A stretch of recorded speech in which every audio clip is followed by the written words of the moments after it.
பொம்பளை விஷயத்தில் நம்ம தம்பி கொஞ்சம் வீக்கு தான். ஒருவேளை தேவுக்கும் நம்ம தம்பிக்கு இந்த விஷயத்தில் ஏதாவது பிரச்சனை வந்திருக்குமா? இல்லையே, அப்படி ஒன்றும் தெரியலையே. வேற என்னவா இருக்கும்? தம்பி கூட இருந்தவங்கெல்லாம் அந்த தேவை ரொம்ப நல்லவன் தான் சொல்கிறாங்க. ஒன்றும் புரியலையே.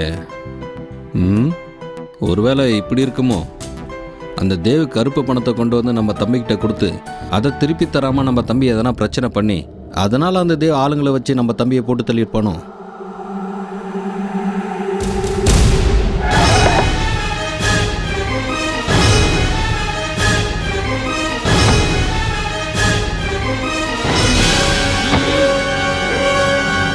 வாடா தம்பி.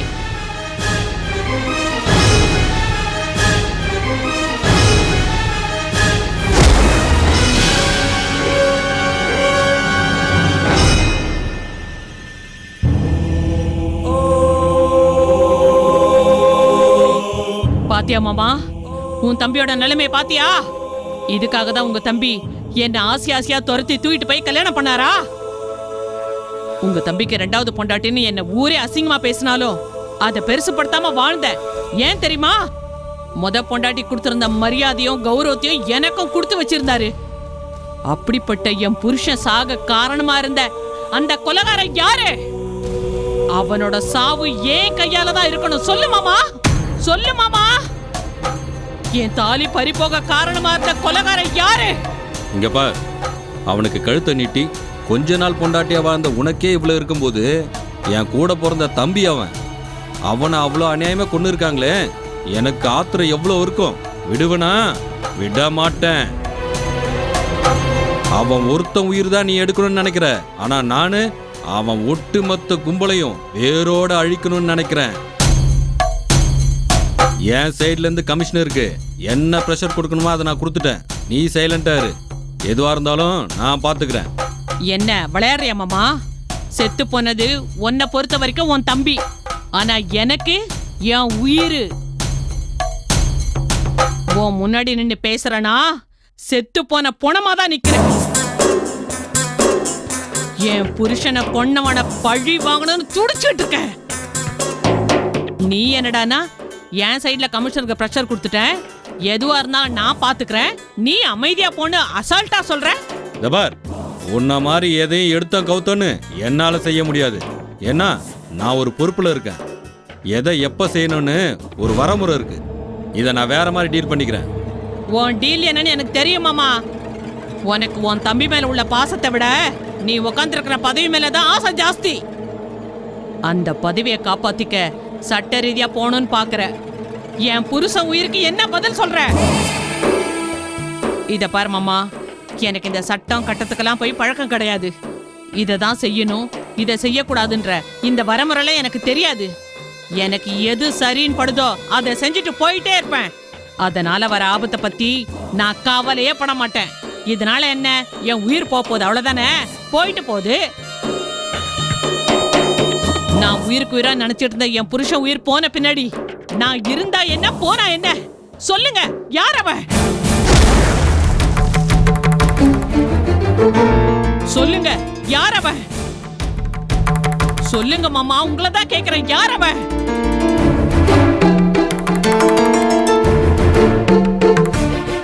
டேய், சொல்றா, யார் அவன்? சொல்றானா? ஏய், அங்க என்னடா பாரு, சொல்றான்றல.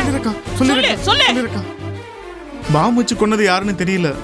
சின்ன நானை பார்க்க புருஷன் பொண்டாட்டின்னு 2 பேரும் சேர்ந்து வந்து பாம் வச்ச பெல்ட்டை கொடுத்துருக்காங்க. அவங்க எங்க இருந்து வந்தாங்க, எங்க போனாங்கன்னு தெரியலக்கா. இங்க தேவ் கன்ஸ்ட்ரக்ஷன் ஓனர் தேவங்கிறவரோட வீட்டுல தங்கி இருந்திருக்காங்க. இதுக்கும் தேவுக்கும் சம்பந்தம் இருக்குமான்னு தெரியலக்கா. அந்த கொலைகாரனோட வீடு எங்கடா இருக்கு? சொல்லிருங்க. இங்கதான் காட்டு பக்கத்துல இருக்கு அவங்க வீடு. டேய் தேவ், வரண்டா உன்னைய. நீலாவதி, வேண்டாம். இங்க பாரு மாமா, அவனை கொன்னுட்டு தான் என் பூவையும் பொட்டையும் அழிப்பேன்னு சபதம் போட்டிருக்கேன். என்ன தடுக்காதீங்க, அவனை வெட்டி போட்டுட்டு வரேன். டேய், அவங்களை இழுத்துட்டு வாடா. ஏய் வாங்கடா.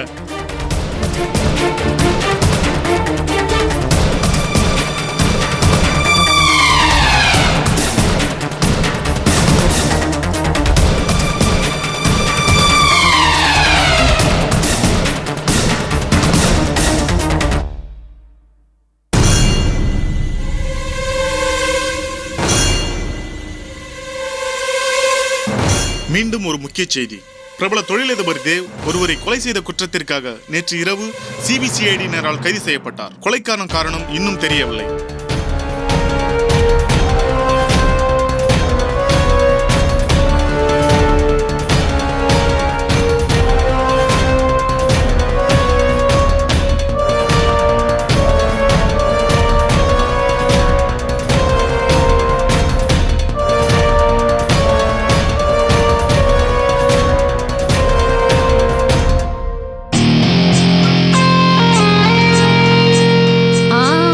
Super super. சரி சரி, நீங்க பண்ணதெல்லாம் சரிதான். நான் சொன்ன மாதிரி பாதி முடிச்சிட்டீங்க, மீதியும் நான் சொன்ன மாதிரியே முடிச்சிருங்க. அவன் இந்த ஜென்மத்துல வெளியில வரவே கூடாது. உங்களுக்கு கவனிக்க வேண்டியதை நான் கரெக்டா கவனிச்சிருவேன். ஓகே, வச்சிருங்க. யாரு வெளியே வரக்கூடாதுன்னு பேசிட்டு இருக்க? அம்மா, அன்னைக்கு பாட்டி அடிச்சு காலி பண்ண பார்த்ததுல பாதி தானே நடந்துச்சு. இன்னைக்கு மீதி நடந்துகிட்டு இருக்கு, பாருங்க.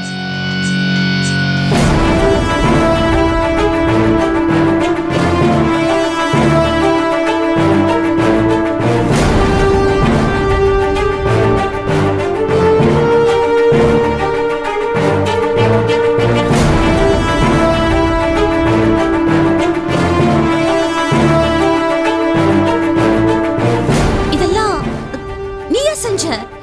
என் கண்ணியே என்னால நம்ப முடியல. நான் பாக்குறதெல்லாம் கனவா இல்ல நிஜமா? உங்களை இப்படி சந்தோஷப்படுத்தி பார்க்கணும்னு தான் இதை நான் செஞ்சம்மா.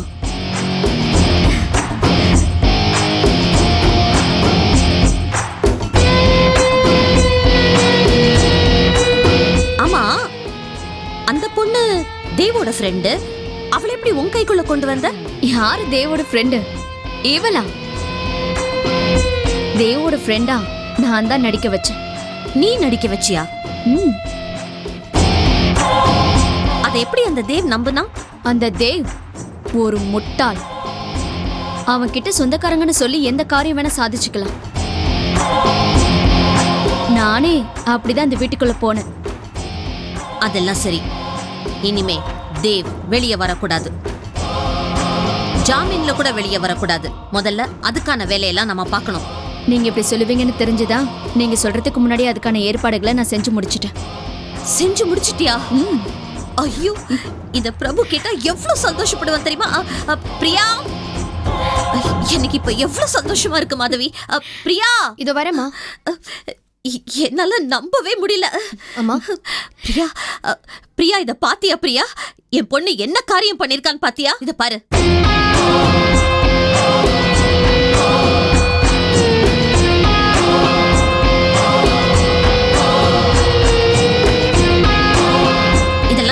வேலைன்னு நினைக்கிற?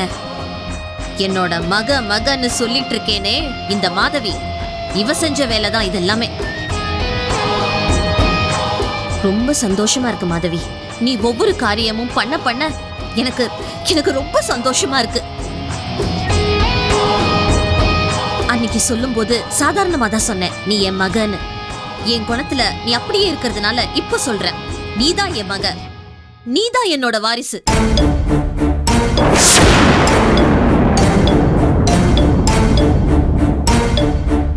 இந்த சந்தோஷத்தை கொண்டாடுறதுக்கு உனக்கு ஸ்வீட் செஞ்சு தரேன், வா.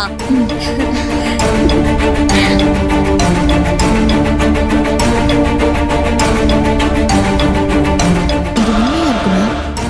சந்தேகமா இருக்கே. ஆனா அம்மாவே சொல்றாங்களே இது அவதான் செஞ்சான்னு. ஒருவேளை காக்கா உட்கார பணம் விழுந்த கதையா இருக்குமோ? அவங்க கேட்ட நேரம் அது நடக்க போய் இதை தான் தான் பண்ணன்னு தம்பட்ட அடிச்சுக்கிறாளோ? ஆனா இவ சொல்றதெல்லாம் உண்மைன்னு நம்பிக்கிட்டு மஞ்சுவும் இவளை தலையில தூக்கி வச்சு கொண்டாடுறாளே. அந்த மஞ்சுவை வச்சே மாதவியை விரட்டி அடிக்க வைக்கணும். இந்த நேரத்துல வேற அம்மா ஊருக்கு போயிட்டாங்க. முதல்ல போனை போட்டு அவங்கள வர வைப்போம்.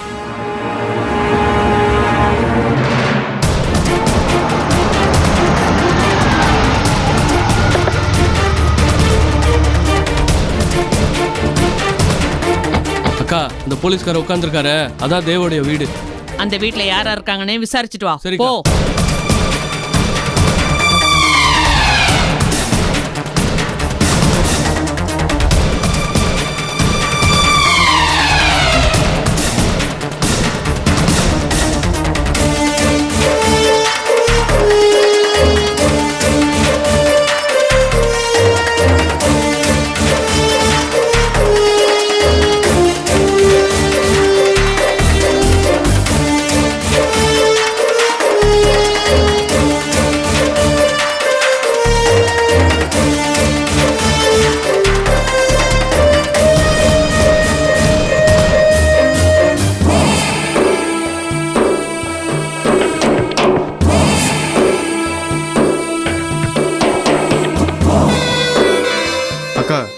அந்த தேவ சிபிசிஐடி அரெஸ்ட் பண்ணிட்டு போயிட்டாங்களாங்க்கா.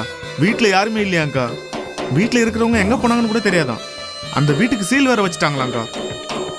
சிட்டில அந்த குடும்பம் எங்க இருந்தாலும் சரி, அந்த குடும்பத்துல எத்தனை பேர் இருந்தாலும் சரி, அத்தனை பேரையும் கொண்டு வந்து என் காலடியில போடணும். சிபிசிஐடி கிட்ட இல்ல, அந்த கடவுள்கிட்டே இருந்தாலும் சரி, அந்த தேவ் என் கைக்கு கிடைக்கணும். பாம் வச்சு அநியாயமா என் புருஷனை கொன்னவன போலீஸ் கண்டுபிடிக்கிறதுக்குள்ள நாம கண்டுபிடிச்சி கண்டம் துட்டமா வெட்டணும்டா. டேய் எடுறா வண்டிய. சரிக்கா.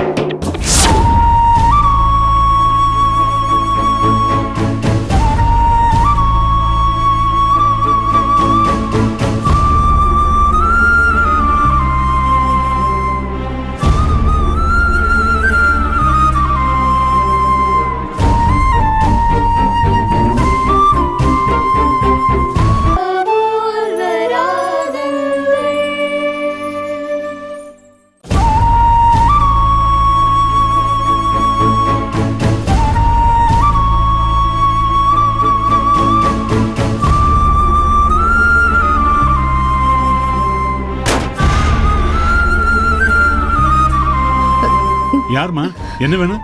சார், கொஞ்ச நேரத்துக்கு முன்னாடி அரெஸ்ட் பண்ணிட்டு வந்தாங்கல்ல தேவன் ஒருத்தர், அவரோட வைஃப் தான் நான். அவரை நான் கொஞ்சம் பார்க்கணும். இது சிபிசிஐடியோட ஹெட் ஆபீஸ்மா. குற்றவாளிகளை அரெஸ்ட் பண்ணா இங்க கொண்டு வர மாட்டாங்கம்மா. அது வேற இடம். இங்க ஆபீசர் மட்டும் தான் இருப்பாங்க. சிபிசிஐடி போலீஸ் தான் என் ஹஸ்பண்ட் அரெஸ்ட் பண்ணாங்க சார். அதனால அவரை இங்க தான் வச்சிருக்காங்கன்னு எனக்கு நல்லாவே தெரியும். நான் ஒன்னும் அவரை வெளியே விடுங்கன்னு சொல்லல. அவரை பார்த்து 2 வார்த்தை பேசிட்டு போக அனுமதி கொடுங்கன்னு தான் கேக்குறேன். இங்க பாருமா, நான் சொல்றத கொஞ்சம் புரிஞ்சுக்கமா. நீ பாட்டுக்கு உன் இஷ்டத்துக்கு என்னென்னமோ பேசுறிய. இங்க யாரையும் அரெஸ்ட் பண்ணி கொண்டு வரல. அப்படி யாரையும் கொண்டு வரவும் மாட்டாங்கம்மா. போயிட்டு காலையில் வாமா. இன்ஸ்பெக்டர் காலையில் வந்துருவாருமா. அவர்கிட்ட கேட்டால் எல்லா விவரமும் தெரிஞ்சிருமா உங்களுக்கு? இல்ல, எனக்கு என் ஹஸ்பண்டை பார்த்தே ஆகணும். ஏம்மா, இங்க யாரும் இல்லைன்னு சொன்னா புரிஞ்சிக்காம திரும்ப திரும்ப அதையே சொல்லிக்கிட்டு இருந்தா என்னமா அர்த்தம்? சொன்னா கேளுங்கம்மா. போயிட்டு காலையில் வாங்கம்மா. இந்த நேரத்தில் லேடிஸ் இங்க இருக்க கூடாதுமா. ஆபீசர்ஸ் யாராவது வந்தா என்ன தாம திட்டுவாங்க. கிளம்புங்கம்மா நீங்க முதல்ல. என் ஹஸ்பண்டை பார்க்கணும்னு நான் சொல்றேன்ல. ஏமா, இங்க உட்காராதீங்கம்மா. கிளம்புங்கம்மா. ஏன் வேலை போயிடும் சொன்னா கேளுங்கம்மா. என் ஹஸ்பண்டை பார்க்காம நான் இங்கிருந்து போக மாட்டேன் சார். ஏமா கிளம்புங்கம்மா. உன் கூட பெரிய தொல்லையா போச்சேம்மா.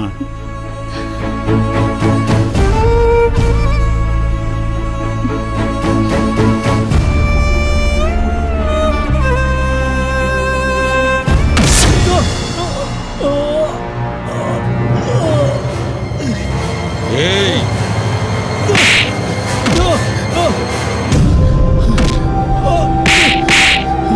சொல்றா, சொல்லு. என் தம்பி உனக்கு எப்படி தெரியும்? என்னோட பில்டிங் கன்ஸ்ட்ரக்ஷனுக்கு அவர்தான் சார் மரம் சப்ளை பண்றாரு. எதுக்காக என் தம்பிய கொன்ன? உங்க 2 பேருக்குள்ள என்ன பகை? இதுக்கும் எனக்கும் எந்த சம்பந்தமும் இல்லை. எங்க 2 பேருக்குள்ள எந்த சண்டையும் இல்லை. நாங்க பிசினஸையும் தாண்டி நல்ல ஃப்ரெண்ட்ஸா தான் இருந்தோம். நல்ல ஃப்ரெண்ட்ஸா தான் இருந்தான்னு சொல்ற, அப்புறம் எதுக்காக அவனை கொன்ன? நான் தான் சொல்றேன் இல்லை சார், இதுக்கும் எனக்கும் எந்த சம்பந்தமும் இல்லை. ஏய், சொன்னதே சொல்லிக்கிட்டு இருக்க.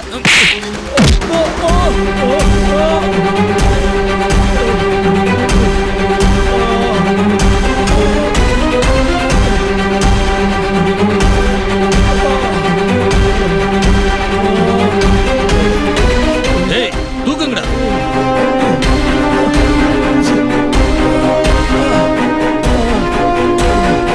ஏண்டா, நான் எவ்வளவு பொறுமையா கேட்டுக்கிட்டு இருக்கேன், சொன்னதையே சொல்லிக்கிட்டு இருக்க. என்ன மடையன்னு நினைச்சியா? ஏய், உண்மையா சொன்னா உயிரோட விட்டுருவேன். இல்ல இங்கேயும் உன்னை கொலை பண்ணிடும்டா. சொல்லு, வந்தவங்க யாரு? அவங்கள எங்க மறைச்சு வச்சிருக்க? உண்மையை சொல்லுடா. நீங்க எத்தனை தடவை கேட்டாலும் சரி, என்ன அடிச்சே கொன்னாலும் சரி, நான் சொல்றதுதான் உண்மை. ஏய், இவன் இப்படி எல்லாம் கேட்டா பதில் சொல்ல மாட்டான். உங்களோட கைவரிசை காட்டுங்கடா.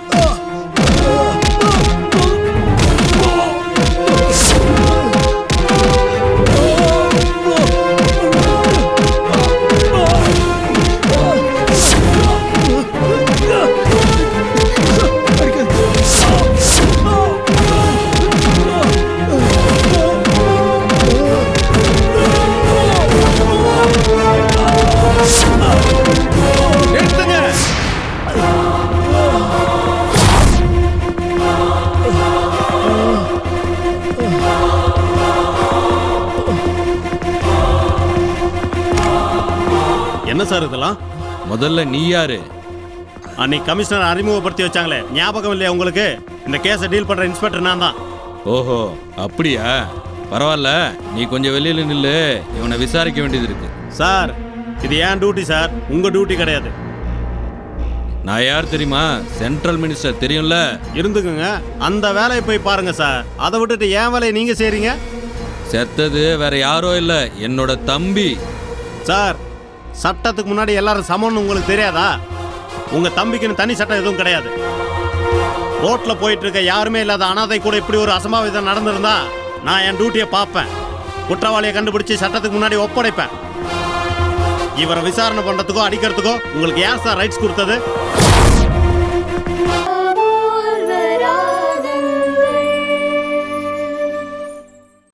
உங்க தம்பிக்குன்னு தனி சட்டம் எதுவும் கிடையாது. ரோட்ல போயிட்டு இருக்க யாருமே இல்லாத அனாதை கூட இப்படி ஒரு அசம்பாவிதம் நடந்திருந்தா நான் என் டியூட்டியை பார்ப்பேன். குற்றவாளியை கண்டுபிடிச்சு சட்டத்துக்கு முன்னாடி ஒப்படைப்பேன். இவரை விசாரணை பண்றதுக்கோ அடிக்கிறதுக்கோ உங்களுக்கு யார் சார் ரைட்ஸ் கொடுத்தது? ஏய், யார் கொடுக்கணும்? இந்த கேஸை டீல் பண்ற நான் கொடுக்கணும், இல்லனா என் மேல் அதிகாரி கொடுக்கணும். அப்படி யாராவது உங்களுக்கு அதிகாரம் கொடுத்துருக்காங்களா? கொடுத்துருந்தா சொல்லுங்க, இந்த கேஸ்ல இருந்து நான் விலகிக்கிறேன். சென்ட்ரல் மினிஸ்டர் நான் சொல்றேன், நீ இந்த கேஸ்ல இருந்து விலகிக்க, நான் பாத்துக்கிறேன். இதெல்லாம் வெறும் வாய் வார்த்தையில சொல்லாம எழுத்து மூலியமா எழுதி தர முடியுமா? இல்ல மீடியா வர சொல்றேன், அவங்க முன்னாடி சொல்றீங்களா? உன் போலீஸ்காரன் புத்திய என்கிட்டே காட்டுறிய நீ? உங்க பதவி அதிகாரத்தை நீங்க என்கிட்ட காட்டும் போது என் போலீஸ் புத்தியை நான் காட்டித்தானே ஆகணும். நான் நினைச்சா இந்த நிமிஷமே உன்னை வேலையை விட்டு தூக்க முடியும். என் பவர் என்னன்னு தெரிஞ்சோ என்கிட்ட நீ மோதுறியா? வேணா, இது உனக்கு நல்லதில்ல, வேணா. உங்களுக்கு வேலை போட்டு கொடுத்தது மக்கள், அதுவும் 5 வருஷத்துக்கு மட்டும்தான். ஆனா என் உத்தியோகம் நான் படிச்சு எழுதுனதுனால இந்த உத்தியோகத்துக்கு தகுதியானவன்னு தெரிஞ்சு அரசாங்கம் கொடுத்தது. இதுக்கு ஆயுசு 58 வயசு. அதனால் நான் உங்களுக்கு அடங்கி போகணும்னு அவசியம் கிடையாது. நீங்க போலாம். வேண்டாம், என்கிட்ட வச்சுக்காத.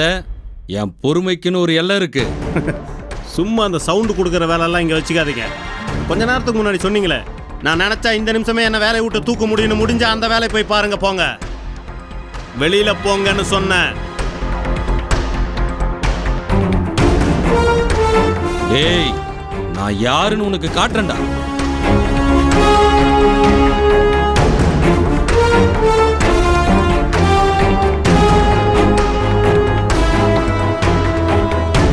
என்ன சக்திநேசன், உங்களுக்கு சம்பளம் கவர்மெண்ட் தருதா இல்லை அந்த மந்திரி கொடுக்குறாரா?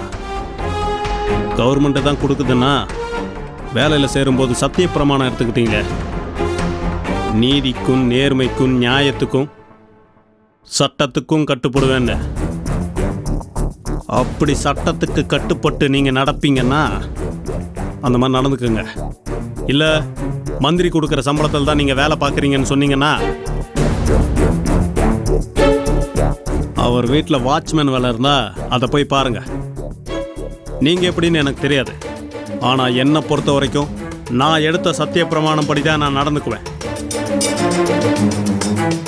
அதை உங்களால் இல்லை, யாராலையும் தடுக்க முடியாது. இப்போ நான் நினச்சா கூட உங்கள் பவரை மிஸ்யூஸ் பண்ணீங்கன்னு உங்கள் மேலே கம்ப்ளைண்ட் பண்ணி உங்களை உள்ளே தூக்கி போட முடியும். நான் செய்யட்டுமா? சொல்லுங்க, செய்யட்டுமா? இது ஃபர்ஸ்ட் டைம்ங்கிறதுனால உங்களை விடுறேன். அடுத்த தடவை இதே மாதிரி நடந்தா நான் சொன்ன மாதிரி செய்ய வேண்டியது இருக்கும். வாங்க. Sorry sir.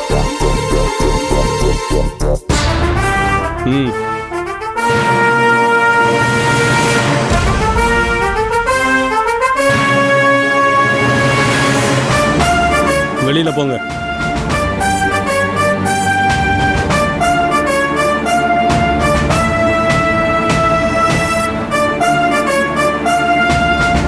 சாரி தேவ், எனக்கு தெரியாம இப்படி ஒரு அசம்பாவிதம் நடந்துருச்சு. இனிமே இப்படி நடக்காம நான் பார்த்துக்கிறேன்.